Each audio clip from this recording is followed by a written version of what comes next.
Good day, everyone. We will tackle about arrest.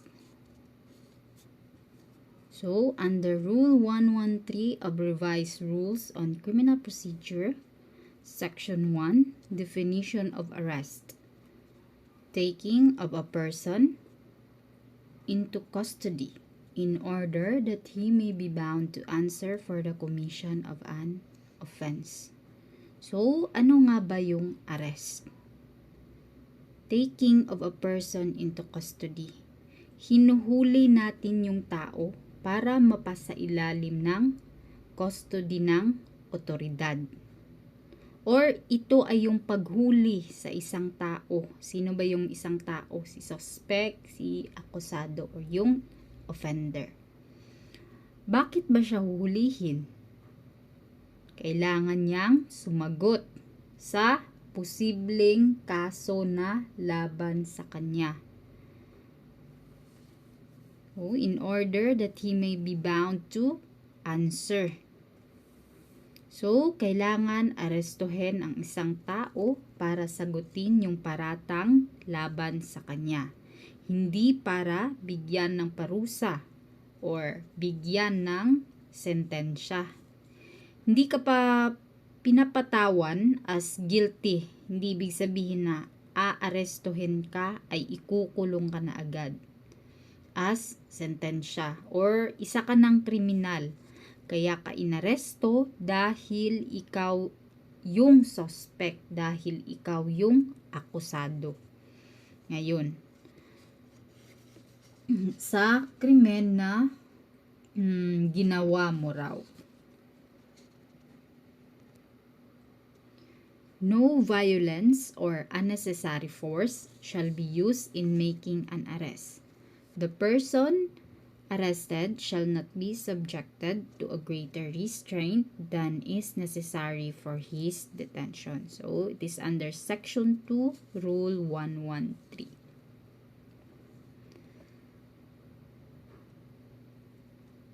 Yung tanong, pwede bang saktan or gumamit ng force on making an arrest? Yes, pwede. If it is necessary. Ano ba yung not be subjected to a greater restraint than is necessary? Yung mga bagay na gagawin mo sa taong aarestuhin. So, hindi inaalaw ng batas yung unnecessary force. So, kailan lang ba siya pwede? Kapag nanlaban na yung tao. As long as kinakailangan yung paggamit ng puwersa. So, it must be reasonable. Yung basis niya ni judge. Yung basis yung necessary na paggawa ng force. Yung basis dyan ni judge is must be reasonable. Based on the totality of the circumstances. Meaning yan is a case-to-case basis. The judge will be guided with common sense and logic. Example, suspect is using gun. So, you can also use guns.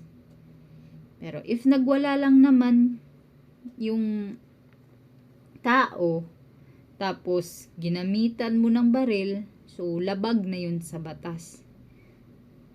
So, unnecessary na yung ginawa mong baril sa tao. So, it must be reasonable yung force na ginawa mo sa isang tao. Kasi pag hindi, mahuhulog yan under police brutality. Pag ginawan mo ng puwersa ang isang tao na sumama naman ng maayos sa'yo. The law prohibits unnecessary force of violence. However, if the employment of such force or violence is necessary to secure the conduct of arrest or to secure the life or limb of the person or other person making the arrest, force is allowed. Yun na nga, if buhay na nga yung buhay na ang nakasalalay dyan, buhay na nakasalalay ni investigator, so pwede ka nang gumamit ng necessary force sa isang criminal. So, what is Miranda Doctrine or Miranda Rule? Miranda Doctrine or Miranda Rule, pag inaresto mo na yung tao, ito yung sasabihin mo. You have the right to remain silent. Anything you say can and will be used against you in court of law. You have the right to have an attorney or a lawyer of your own choice. If you can't afford one, the government will provide. So, let's go to warrant of arrest. Warrant of arrest is an order in writing issued in the name of the people of the Philippines, signed by a judge and directed to a peace officer, commanding him to arrest the person designated and take him into custody of the law in order that he may be bound to answer for the commission of an offense. So, yung warrant of arrest, dumaan sa proseso. Dumaan sa husgado, sa judge.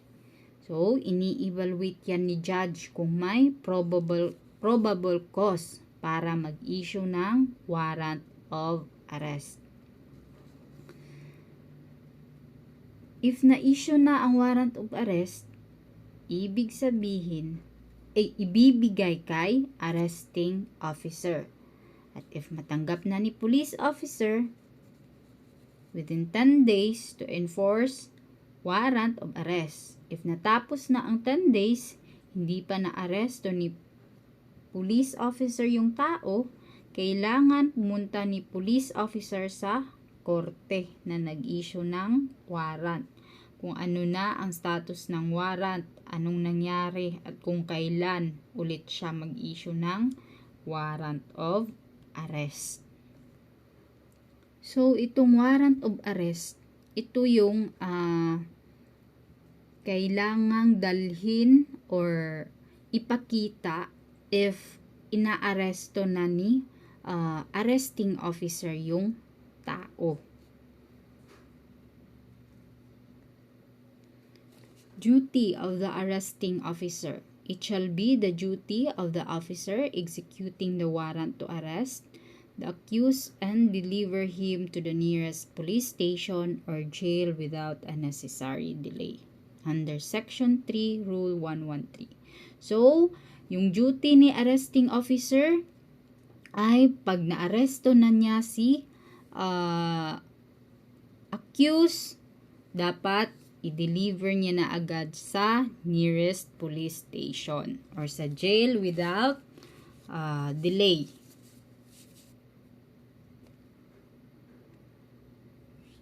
Execution of warrant of arrest. The head of the office to which the warrant of arrest was delivered for execution shall cause the warrant to be executed within 10 days from its receipt. Within 10 days after the expiration of the period, the officer to whom it was assigned for execution shall make a report to the judge who issued the warrant. In case of his failure to execute the warrant, he shall state the reason therefor. Under Section 4, Rule 113. So, yun nga, sinabi ko kanina, if na-issue na ang warrant of arrest, ibibigay na kay arresting officer. At if matanggap na ni arresting officer, so bibigyan siya ng 10 days. Within 10 days, to enforce the warrant of arrest. If natapos na ang 10 days, hindi pa na-aresto ni arresting officer yung tao, so, kailangang pumunta ni police officer or ni arresting officer sa korte na nag-issue ng warrant of arrest. So, pupunta siya doon para sasabihin niya kung ano na ang status ng warrant, ano nang nangyari, kung kailan ulit siya mag-serve ng warrant of arrest. Note, a warrant of arrest has no expiry date. It remains valid until arrest is effected or the warrant is lifted. So, tandaan, ang warrant of arrest, wala na siya'y expiration. So, it will always remains valid until arrest is effected. If na-aresto na yung tao or yung warrant is lifted by the judge or by the court who issued the warrant. So we have warrantless arrest or arrest without warrant. So we also called it citizen's arrest. So wala na siyang warrant. So aarestuhin mo yung tao without the warrant, yung warrant of arrest na in-issue ng korte. So, the general rule is no person can be arrested without a warrant.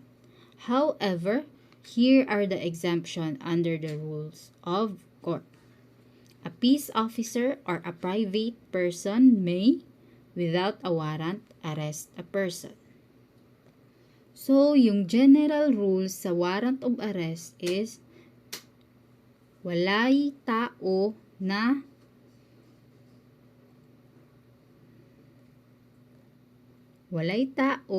pwede arestuhon na walay warrant. Katong gi-issue ni judge. Pero, naa siya'y exemption. Naa siya'y tulo ka exemption. So, pwede mag-arrest ang peace officer or a private person. So, kahit sino pwede mag-aresto.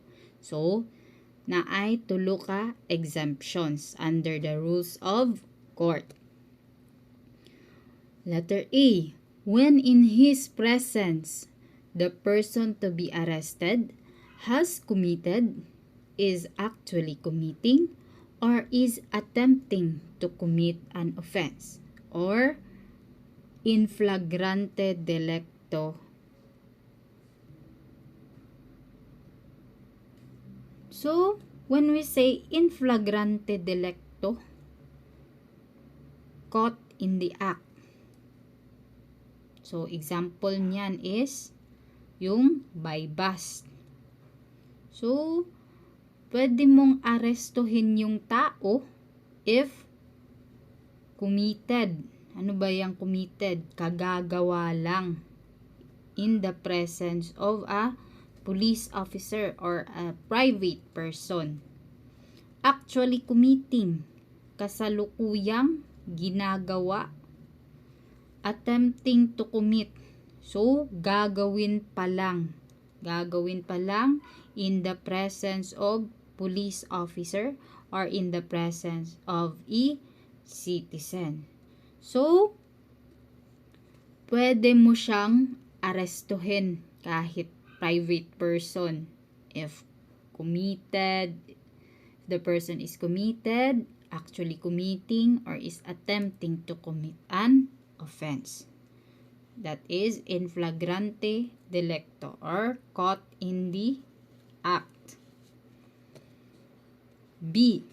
So, when an offense has just been committed and he has probable cause to believe based on personal knowledge of facts or circumstances that the person to be arrested has committed it. So, we call it doctrine of hot pursuit.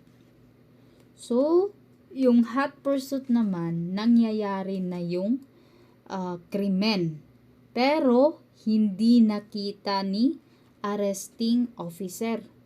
pero may probable cause to be believed based on personal knowledge that a crime has been committed, of facts or circumstances that the person to be arrested has committed it. So, yan yung pangalawa. Doctrine of hot pursuit. Letter C. Number 3.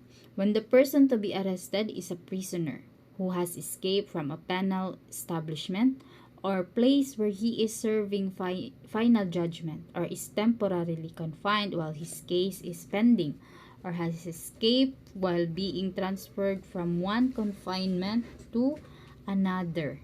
So, tinatawag natin yang arrest of an escapee.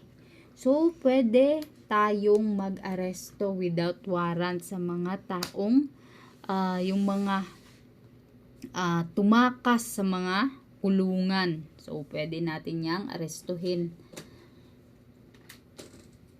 without warrant.